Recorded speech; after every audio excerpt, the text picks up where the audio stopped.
It wasn't a playoff game, but it was best in the East versus best in the West this past Tuesday night with the Capitals at Canada Life Center. And I don't know what it was. There was just a buzz about the city. There was the fact that Ovi was in town. He's chasing Gretzky's record. Jets go to overtime. They win the game. I don't know what it was, but there was just this. Everyone kind of walked around with their shoulders back a little bit more. Like it was a good feeling in Winnipeg after that win. It felt good. Jets clinched a playoff spot with that. Caps had already punched their ticket. I don't know, man. There was just a really electric feel in the streets of Winnipeg the next morning. You think it's spring in the air? I don't know if you noticed that too. Like in Winnipeg, right around this time of year, when the Jets specifically are doing well, they're going to the playoffs. There's something in the air this time of year. Oh, 100%, man. There's nothing better. There's nothing better than playoff time. I know this is going to sound really weird, but the fact that the Jets have punched their playoff ticket now, everyone kind of goes, oh, okay, we're good. But there's part of me that kind of misses playing the old math game like, all right, if we win these two games, we're probably going to lose this one, but we need these teams to lose against these. There is fun. If you're in that really tight playoff race, like you're on the bubble, there's a fun in that stress of being a fan and playing the numbers and trying to figure, okay, ChatGPT, run me down the possibilities. There is something fun about that. And that's kind of your playoffs because the odds of you going deep, if you do make it, the odds of you going deep are very low. So you kind of treat that no different than fantasy hockey players or fantasy football players. When it comes down to that point of season where you're doing the math, trying to figure out how you're going to get in, there is something that I am going to miss about that. But I will I will take punching the playoff ticket 12 games or 10 games or 11 games before the season's done any day of the week. You know, you kind of remind me of that chick, the last chick specifically that I dated here in Vancouver long term. Ugh, I hate working full-time. I just want to be a stay-at-home chick. Listen, I'll pay all your bills. Just stay at home and shut up and don't give me any attitude. But I have to work. Do you want to go number one seed in the playoffs, or do you want to push it all the way to the end and try to make the 7th or 8th spot? You can't have both. You know, it amazes me that you're even able to keep a relationship longer than a month sometimes. Why is that? You don't have to stay home and shut up. Tell me how that goes over, please. I'm curious to know. I'm selective when I use that one. Can I also call you out? Although, listen, I love the Jets. I love Winnipeg.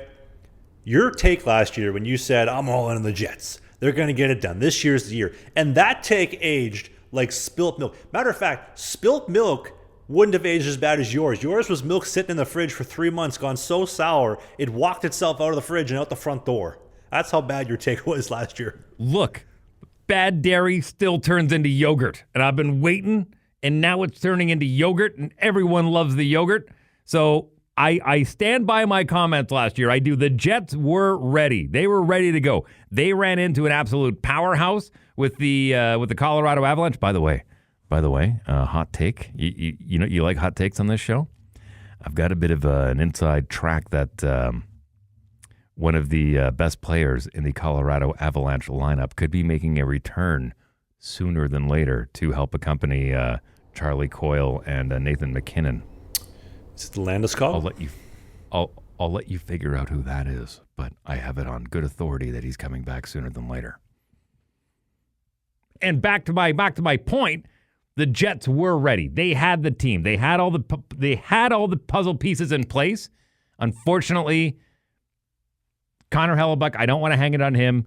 He got lit up. Absolutely. Now, here's the good news. Connor Hellebuck has gone through a mid-season tournament where he proved I can take you to the dance if I've got a good team in front of me. And what have the Winnipeg Jets done since last year? They've gotten better. They've improved. They got Shen on the back end. They got Tanev back. They roll 4 lines in a row. I'm telling you, man, I'm going to say it again. The yogurt, the cream always rises to the top. Doesn't matter if it's been in the fridge for months. Watch out. We got Theo Vaughn on board. We got Pat McAfee on board. You got Dave Wheeler on board. I've said it before. I'll say it again. Canada's best chance of getting the mug north of the border lies in the Winnipeg Jets this year. Just watch next year, folks. That yogurt's going to turn to ricotta cheese. It's still good. Somebody will still eat it. Kind of like my last chick I was dating. You know what? In all seriousness, though, Stay ricotta. home and shut up. Back in the kitchen with you. In all seriousness, speaking of the kitchen, ricotta cheese is super underrated. A little bit of that on your lasagna or scrambled eggs, that goes hard in the paint. Telling you, man. Speaking of pasta, did you see who was filling his time making some homemade pasta at home while he's on the IR? Connor McCheeses. Connor McPesto. Telling you, the guy's a man of many talents. Hops in the ice bath. Gets harassed by strangers at the liquor store and is completely unfazed.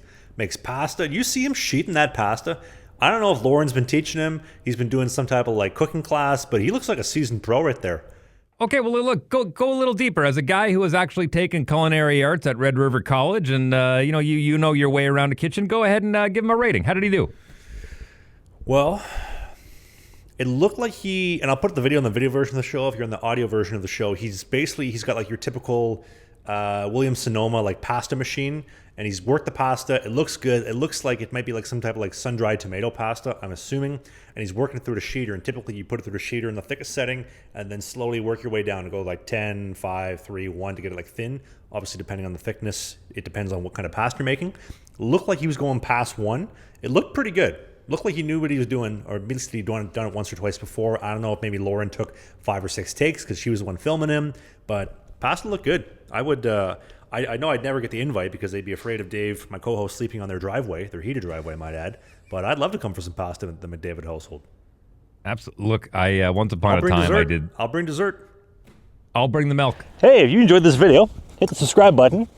We do a new podcast every single Sunday during the season called Sling the Biscuit. It is a non-mainstream hockey podcast, so we talk about my hockey career, the minor pros, Spain, the Fed, you name it, all the stuff that you won't hear in the mainstream news. Music, Pop culture. politics, a little bit. Thanks for watching this video, and we'll see you soon.